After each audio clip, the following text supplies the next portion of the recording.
Arrebatamento, doutrina bíblica ou interpretação humana. Imagine uma era de confusão profética, onde ideias escatológicas absurdas proliferam como ervas daninhas, diluindo a esperança bendita que Paulo tanto exaltou em Tito 2, versículo 13, aguardando a bendita esperança e a manifestação da glória do nosso grande Deus e Salvador Cristo Jesus.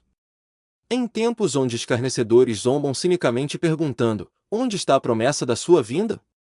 Pois desde que os pais dormiram, todas as coisas permanecem como desde o princípio da criação, segundo Pedro 3, versículo 4, e gritam desafiadoramente: não há arrebatamento na Bíblia. Surge a urgência de mergulharmos nas Escrituras com olhos renovados, cronologicamente, do Antigo ao Novo Testamento. Não se trata de uma doutrina inventada por fanáticos modernos, mas de uma verdade encontrada no tecido da revelação divina. Vamos viajar pelas páginas sagradas, conectando traslados antigos ao harpazo ou arrebatamento, neotestamentário, provando que a ideia não só existe, mas pulsa como o coração da esperança cristã, uma resposta bíblica contundente aos céticos de todas as épocas. Enoque, o primeiro protótipo de escape. Tudo começa nas brumas primordiais da humanidade, em Gênesis 5, versículo 24, onde Enoque, o sétimo da linhagem de Sete, andou com Deus, e não se viu mais, porquanto Deus para si o tomou. A palavra hebraica lakar, no sentido literal de tomar, pinta um quadro eletrizante: sem morte, sem sepultura, Enoque é elevado diretamente à presença divina. Ele se torna o protótipo de escape da corrupção terrena que crescia assustadoramente antes do dilúvio. Esse evento demonstra, no mínimo, que Deus pode remover um justo de forma sobrenatural, antecipando a ideia de preservação do fiel diante de um cenário de juízo iminente. Elias, o profeta arrebatado em meio à apostasia. Séculos depois, no dramático cenário do Monte Carmelo e no ambiente de decadência espiritual em Israel, encontramos outro exemplo notável. Conforme 2 Reis 2, versículo 11, um carro de fogo e cavalos de fogo separaram Elias de Eliseu, enquanto ele subiu ao céu num redemoinho. O verbo hebraico alarra, subir, reforça o movimento de ascensão real, não meramente simbólica. Esse traslado ocorreu em um contexto de profunda apostasia nacional, e a tradição judaica preservou Elias como figura associada à expectativa escatológica. O próprio texto profético anuncia: eis que eu vos enviarei o profeta Elias, antes que venha o grande e terrível dia do Senhor. Malaquias 4, versículo 5. O padrão de intervenção divina, portanto, não se apresenta como um capricho narrativo, mas como parte de uma progressão teológica que prepara o leitor para compreender eventos futuros. A expectativa judaica antiga e a distinção crucial. A cultura judaica antiga, profundamente enraizada nas escrituras e rica em tradições interpretativas, não apenas preservou os relatos de traslados sobrenaturais, mas os manteve vivos como sinal de que Deus pode intervir decisivamente em favor dos justos. Ao mesmo tempo, as escrituras hebraicas apresentam promessas claras sobre o ajuntamento futuro dos dispersos de Israel. Uma imagem poética marcante surge em Isaías 60, versículo 8. Quem são estes que vêm voando como nuvens, e como pombas às suas janelas? A linguagem descreve um retorno rápido e extraordinário, ressaltando a ação divina na restauração nacional. Essa visão encontra eco nas palavras de Jesus: ele enviará os seus anjos, com grande clangor de trombeta, os quais ajuntarão os seus escolhidos, desde os quatro ventos, de uma a outra extremidade dos céus. Mateus 24, versículo 31. O ponto central aqui é que, tanto em Isaías quanto em Mateus, o foco é um ajuntamento público, visível e ligado à restauração de Israel. Esse detalhe é crucial para o discernimento teológico. É preciso distinguir entre o ajuntamento de Israel descrito nas profecias do Antigo Testamento e o arrebatamento da Igreja revelado no Novo Testamento.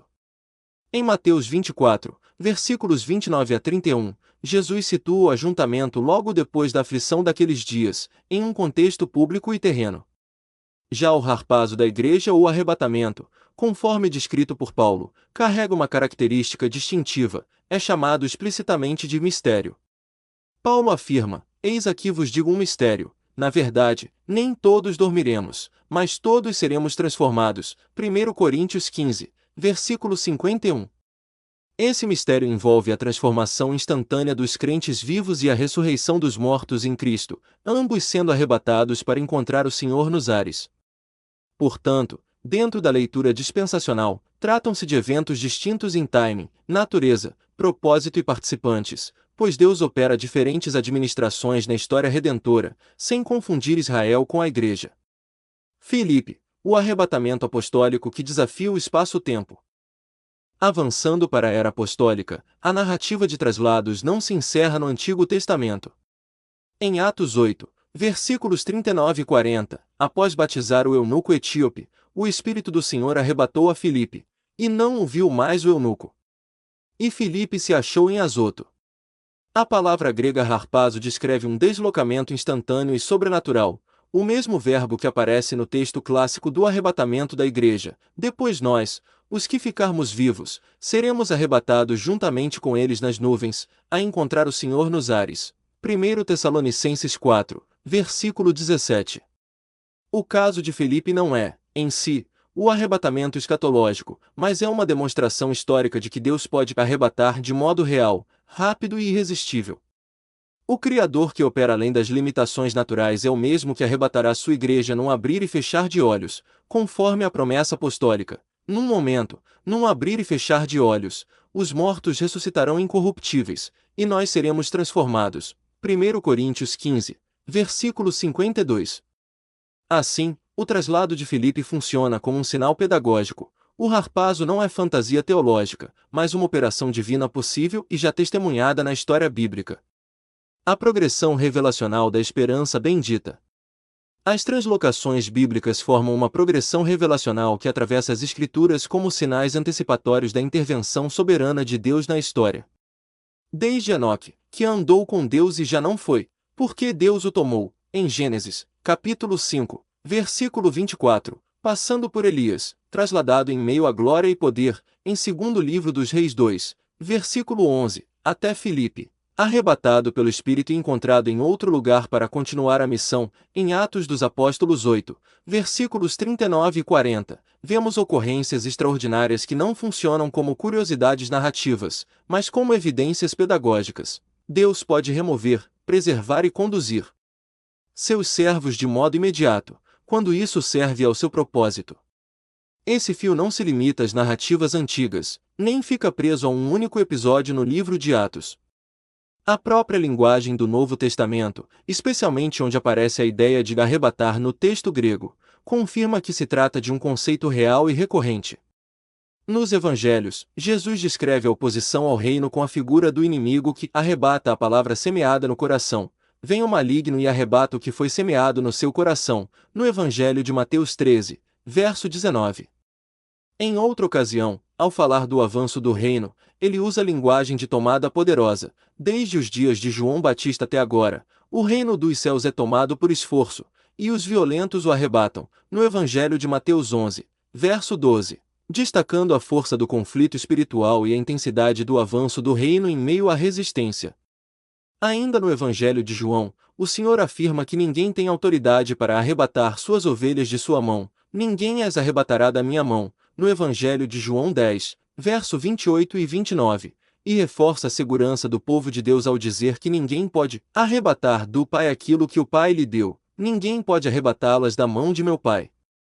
O mesmo verbo aparece quando a multidão, tomada por expectativas políticas, tenta impor uma coroação terrena a Jesus. Ele, percebendo que viriam arrebatá-lo para o fazerem rei, retirasse, no Evangelho de João, capítulo 6, verso 15. Esses textos mostram que arrebatar não é um termo decorativo, é uma palavra forte, associada à ação súbita, poder, remoção e impossibilidade de resistência quando Deus é o agente soberano. No livro de Atos dos Apóstolos, além do arrebatamento de Filipe, a ideia reaparece em um contexto distinto, mas com a mesma força verbal. Quando a disputa diante do Sinédrio se intensifica e o perigo se torna real, o comandante romano intervém temendo que Paulo fosse despedaçado por eles, e ordena que o tirassem do meio, isto é, que o arrebatassem dali para protegê-lo. Atos dos Apóstolos, 23, verso 10. A cena não é escatológica, mas ajuda a perceber a imagem central do verbo, retirar com rapidez e força, preservando alguém de um risco imediato. Assim, o Novo Testamento usa essa linguagem tanto para descrever a ação hostil do maligno, quanto para retratar tentativas humanas de controle, resgates providenciais e, sobretudo, a segurança definitiva dos que pertencem a Cristo. Essa progressão prepara o leitor para a clareza didática do ensino apostólico, em que o arrebatamento não é apresentado como rumor, mito ou especulação de escola teológica, mas como doutrina com objetivo pastoral.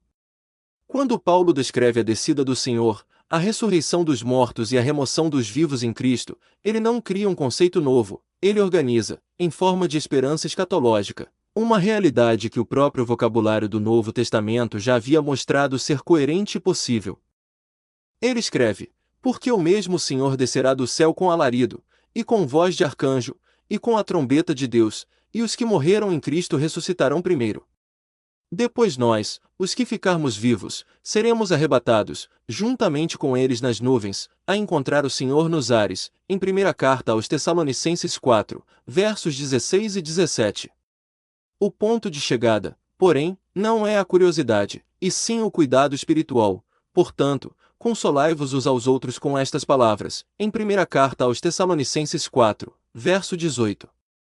A esperança bendita, portanto, não existe para inflamar debates vazios, mas para sustentar a Igreja em meio ao peso real da perseguição, do luto e das angústias. Ela reafirma que a história não caminha ao acaso, que a morte não tem a palavra final sobre os que estão em Cristo e que o povo de Deus será reunido ao Senhor de maneira definitiva. Onde o mundo oferece medo e instabilidade, o Evangelho oferece consolo firme, e onde a dor tenta calar a fé, a promessa da vinda de Cristo reergue a coragem, alimenta a perseverança e renova a vigilância diante de Deus. Pré-milenismo versus amilenismo, discernindo a verdade à luz das Escrituras. O método de interpretação das Escrituras, geralmente, define o posicionamento escatológico, e aqui reside a raiz da controvérsia entre pré-milenismo e amilenismo. O método literal gramático histórico, utilizado na leitura das profecias referentes à primeira vinda do Messias, mostrou-se consistente. As Escrituras apontaram o nascimento de Jesus em Belém, Miqueias 5, versículo 2, anteciparam os sofrimentos messiânicos, Salmo 22, e anunciaram a restauração ao terceiro dia, Oséias 6, versículo 2. Se este método foi coerente na primeira vinda, por que abandoná-lo ao interpretar as profecias ainda não cumpridas? O pré-milenismo sustenta essa coerência, enquanto o amilenismo tende a espiritualizar o milênio de Apocalipse 20 como metáfora da era da Igreja, frequentemente fundindo eventos que o texto permite distinguir claramente. A hermenêutica como fundamento da escatologia. Símbolos bíblicos não justificam a alegorização indiscriminada. Muitos símbolos apocalípticos são explicados pelas próprias Escrituras. As 7 estrelas são os anjos das 7 igrejas, Apocalipse 1, verso 20, e os chifres representam reis, Daniel 7, verso 24. O literal não exclui o simbólico, ele exige que o símbolo seja entendido conforme o próprio contexto bíblico. Dentro dessa disciplina, o pré-milenismo sustenta a realidade do milênio e a distinção entre o arrebatamento e a manifestação visível de Cristo, preservando também a literalidade das promessas a Israel, sem transferi-las alegoricamente à Igreja. Paulo chama essa expectativa de esperança e consolo. Ele aponta para a alegria de um povo que aguarda o Senhor e encontra conforto em promessas claras. E a exortação pastoral permanece, portanto, consolai-vos uns aos outros com estas palavras, 1 Tessalonicenses 4, verso 18. Além disso, a Igreja é chamada a viver em vigilância, como o próprio Cristo ordenou, vigiai, porque não sabeis quando virá o dono da casa, Marcos 13, verso 35. Essa vigilância não é medo, é expectativa santa. Tempo do arrebatamento, sabedoria em meio à controvérsia. Com relação ao tempo do arrebatamento, pré, médio ou pós-tribulacional, existem interpretações que podem ser debatidas com seriedade e humildade. A Escritura, porém, traz âncoras que alimentam a leitura pré-tribulacional em muitos círculos. Deus não nos destinou para a ira, mas para alcançar a salvação, 1 Tessalonicenses 5, versículo 9, e a promessa de preservação em perspectiva global. Eu te guardarei da hora da tentação que há de vir sobre todo o mundo, Apocalipse 3, verso 10. Ainda assim, mesmo quando irmãos discordam nos detalhes, há pontos cristalinos de convergência: a ressurreição corporal, o reino eterno de Cristo, a vitória final sobre o mal e o juízo. Revelação progressiva, o exemplo de Israel em 1948. A história recente ilustra como interpretações podem ser ajustadas quando fatos removem pressupostos equivocados. Por décadas, muitos julgaram impossível uma restauração nacional e, por isso, alegorizaram promessas a Israel como se fossem exclusivamente da Igreja. Contudo, a realidade de Israel como nação reacendeu debates e levou muitos a reconsiderar o peso de textos como Romanos 11, versos 25 a 29, onde Paulo afirma que há um mistério no plano de Deus e conclui: os dons e a vocação de Deus são irrevogáveis. Romanos 11, verso 29. A revelação progressiva ilumina, ela não contradiz, mas chama o intérprete a permanecer fiel ao texto. Coerência hermenêutica e esperança viva. O pré-milenismo se apresenta, então, como fidelidade ao método que revelou Cristo na primeira vinda. Se alegorizar profecias messiânicas teria impedido muitos de reconhecer o Messias em sua manifestação histórica, por que alegorizar, sem necessidade, as profecias da segunda vinda? Quando se mantém coerência hermenêutica, a expectativa se torna novamente vívida: Cristo voltará, a Igreja encontrará o Senhor, o reino será estabelecido, e as estruturas humanas que se exaltam contra Deus não permanecerão para sempre. A vitória da verdade, sim, existe arrebatamento, e é a nossa esperança viva. No centro dessa discussão está uma palavra grega decisiva, harpazo. Aqui o debate deixa de ser apenas uma questão de preferência teológica e passa a envolver o significado real do termo. Quando os dicionários mais respeitados do grego do Novo Testamento definem esse verbo, eles não descrevem algo lento, simbólico ou gradual, mas uma ação repentina, forte e irresistível. O léxico grego-inglês de Bauer define harpazo como tomar ou levar rapidamente e de modo repentino. Já o léxico grego de Strong o descreve como agarrar, arrancar, levar pela força. As duas definições convergem claramente: trata-se de um verbo que transmite a ideia de alguém ser tirado de um lugar para outro de forma súbita e decisiva, por uma ação poderosa. Por isso, em português, a palavra arrebatamento comunica bem o peso do termo. Ela não sugere um processo lento nem uma subida gradual, mas uma remoção súbita, alguém sendo levado de modo inesperado e poderoso. Assim, quando Paulo escreve: porque o mesmo Senhor descerá do céu, e nós, os que ficarmos vivos, seremos arrebatados juntamente com eles nas nuvens, a encontrar o Senhor nos ares. 1 aos Tessalonicenses 4, versos 16 e 17, ele emprega um verbo que, pelo seu significado original, já carrega exatamente essa imagem: ser tomado de repente. Quando acrescenta, num momento, num abrir e fechar de olhos, e nós seremos transformados, 1 aos Coríntios 15, verso 52, reforça a natureza do evento, instantânea, plenamente coerente com a força de harpazo. Diante das zombarias e das interpretações humanas que se multiplicam, as Escrituras respondem com firmeza: o arrebatamento, como ensino escatológico, aparece de modo objetivo no ensino apostólico. A intenção pastoral é clara: consolar a Igreja e mantê-la vigilante. Por isso, permanece a advertência contra construções baseadas em preferências e modismos. A postura saudável continua sendo a dos bereanos, examinando cada dia nas Escrituras se estas coisas eram assim. Atos 17, verso 11. E a exortação de Cristo segue urgente: vigiai, porque não sabeis quando virá o dono da casa. Marcos 13, verso 35. A conclusão, portanto, é simples e firme: sim, o arrebatamento está na Bíblia.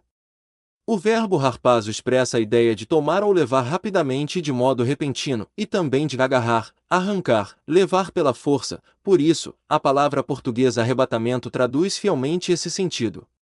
Essa verdade não foi dada para alimentar curiosidade, mas para produzir santidade, não para entreter a mente, mas para despertar o coração. Ela chama a Igreja a viver com as lâmpadas acesas, mãos limpas, fé firme e olhos do noivo. Essa é a esperança bendita que desperta vigilância e aquece o coração: ele vem. Maranata, ora vem, Senhor Jesus. Apocalipse 22, verso 20. Se você gostou deste conteúdo, deixe o seu like e ative o sininho de notificações para o YouTube avisá-lo sobre os próximos vídeos. Porém, Faça o mais importante, divulgue o vídeo, essa é uma excelente maneira de levar a palavra de Deus às nações. Baixe gratuitamente o PDF do vídeo no início da descrição. Muito grato. Professor Antônio Lima, Brasília, DF, 21 de fevereiro de 2026.